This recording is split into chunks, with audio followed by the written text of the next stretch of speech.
आप सभी लोगों का मेरे वाईटी चैनल मिशन कोशिश पे बहुत बहुत स्वागत और अभिनंदन। प्यारे बच्चों, वीडियो की स्क्रीन पे जो आप वर्कशीट देख पा रहे होंगे, ये वर्कशीट है class 8 subject science, worksheet number 8 माह अगस्त के लिए। प्यारे बच्चों, चलते हैं सीधे वर्कशीट की ओर। पढ़ते इसमें measures to deal with environmental threats, पर्यावरणीय खतरों से निपटने के उपाय।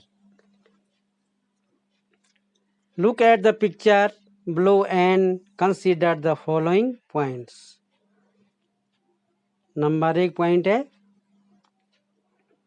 if forest disappear, the amount of carbon dioxide in air will increase, resulting in the increase of Earth's temperature. यदि वन नष्ट होंगे तो वायु में कार्बन डाइऑक्साइड की मात्रा बढ़ेगी, जिससे पृथ्वी का ताप बढ़ेगा। Second point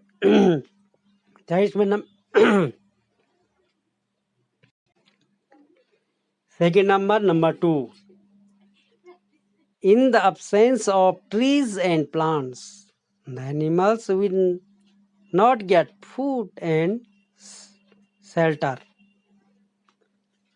Number 3 point, in the absence of trees, the soil will not hold water, which will cause floods. Fourth point, deforestation will endanger our life and environment. Number 5, think what we can do to preserve our forest. प्यारे बच्चों, ये 5 point या बिंदु, इन पे विचार करना है इस फिगर के माध्यम से। जो ये फिगर आप देख पा रहे होंगे, पहले बिंदु पे चलते हैं। If forest disappear, the amount of carbon dioxide in air will increase, resulting in the increase of earth's temperature. आओ इस पे चर्चा करते हैं। इस फिगर में आप देख पा रहे होंगे प्यारे बच्चों, यहाँ पे अत्यधिक मात्रा में क्या हो रहा है, ट्रीज का कटान हो रहा है, कटिंग की गई है।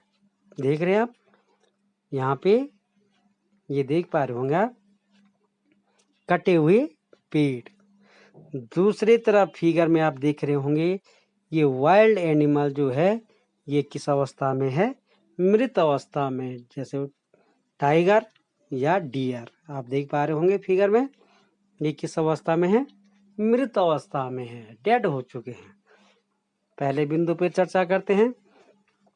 यदि वन नष्ट होंगे, हमारे जंगल या फॉरेस्ट अगर नष्ट हो जाएंगे, तो प्यारे बच्चों क्या होगा, हमारे एटमॉस्फेयर में जो है वो किसकी मात्रा बढ़ जाएगी, CO2 की मात्रा बढ़ जाएगी। CO2 मीन्स कार्बन डाइऑक्साइड की मात्रा बढ़ जाएगी।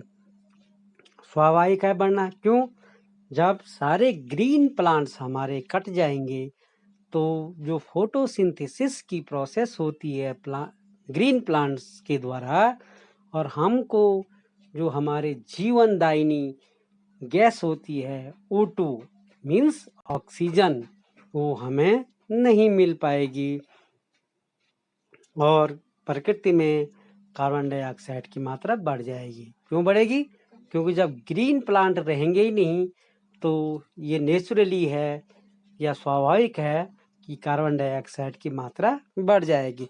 अब जब कार्बन डाइऑक्साइड की मात्रा हमारे वातावरण में या एटमॉस्फेयर में बढ़ेगी, तो क्या होगा, डेफिनेटली 100% जो टेम्परेचर है वो क्या होगा, ग्रो करेगा, इंक्रीज होगा, और इसमें ग्लोबल वार्मिंग की घटना को क्या होगा, देखने को मिलेगी। ग्लोबल वार्मिंग क्या होता है? ग्लोबल वार्मिंग क्या होता है? जिसमें जो सूर्य से आने वाली किरणें होती है वो वापस नहीं जा पाती है, क्योंकि वो लेयर बन जाती है। हमारे जो कार्बन डाइऑक्साइड और अन्य गैस होती है वो एक परत जैसी है, लेयर बना जाती है हमारे एटमॉस्फेयर के आसपास, और वो रिफ्लेक्ट होकर वो सनलाइट वापस नहीं जा पाती है। इससे टेम्परेचर जो अर्थ का होता है वो बढ़ जाता है, और ग्लोबल वार्मिंग से अत्यधिक मात्रा में क्या होता है, टेम्परेचर बढ़ जाता है, और कई अनियंत्रित क्रियाएं इस अर्थ में होने लगती है। चलते हैं सेकंड पॉइंट पे। हल का मतलब मैं थोड़ा थोड़ा समझाने का प्रयास कर रहा हूँ आप लोगों को। अगर इस वाले पॉइंट को लिया जाए, ये पर्यावरणीय खतरों से निपटने के उपाय, तो इसमें काफ़ी समय लग जाएगा, लेकिन शॉर्ट में इसे लेते हैं और उस शॉर्ट नोट में हम ज़्यादा से ज़्यादा समझने की कोशिश करते हैं। सेकंड वाला देखो, पेड़ों और पादपों की अनुपस्थिति में जीवों को खाद्य और आश्रय नहीं मिलेगा। देखिए प्यारे बच्चों, अगर जब क्या हो जाएगा, इसी तरह पेड़ पौधों का कटान, हमारे जंगल नष्ट होते रहेंगे, तो नेचुरली है या स्वाभाविक है कि कहीं न कहीं ये पारिस्थितिकी या इकोसिस्टम को अफेक्टिव करेंगे, और इकोसिस्टम जब हमारा गड़बड़ा जाएगा, खाद्य श्रृंखला या खाद्य जाल गड़बड़ा जाएगा, तो कहीं ना कहीं इसका नुकसान हमको देखने को मिलेगा। कैसे? जब हम अपने पर्यावरण या अपने पेड़ पौधों को काटने शुरू कर देंगे, तो जो जीव जंतु जंगलों में रहते हैं, अगर वहाँ जंगल की जंगल कट जाए तो वो जो वाइल्ड एनिमल है वो हमारे आसपास आने लगेंगे, जिससे इंसानों को या हमारे मवेशियों को उससे खतरा होने लगेगा। दूसरी, अगर हम जंगल की जंगल या फॉरेस्ट का कटान करने लगेंगे, तो जो उनके अपने आवास या निवास होते हैं वाइल्ड एनिमल के, वो शेल्टर वो क्या हो जाएंगे, समाप्त हो जाएंगे। इससे उनको कहीं ना कहीं इकोसिस्टम हमारा प्रभावित रहेगा। थर्ड पॉइंट पे चलते हैं।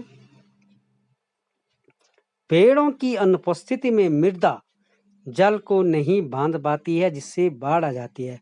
In the absence of trees the soil will not hold water which will cause flood. देखिए, ये घटना हमारे पहाड़ी राज्यों में ज़्यादातर देखने को मिलती है। इसमें क्या होता है, अगर हमारे जो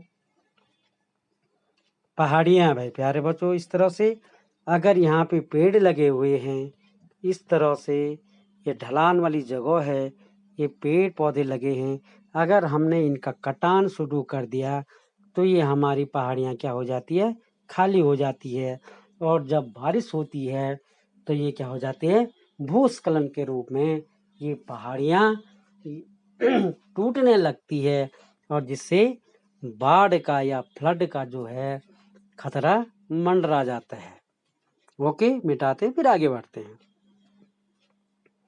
फोर्थ पॉइंट पे चले। Deforestation will endanger our life and environment. हमारे जीवन और पर्यावरण के लिए वन अपरोपण घातक है।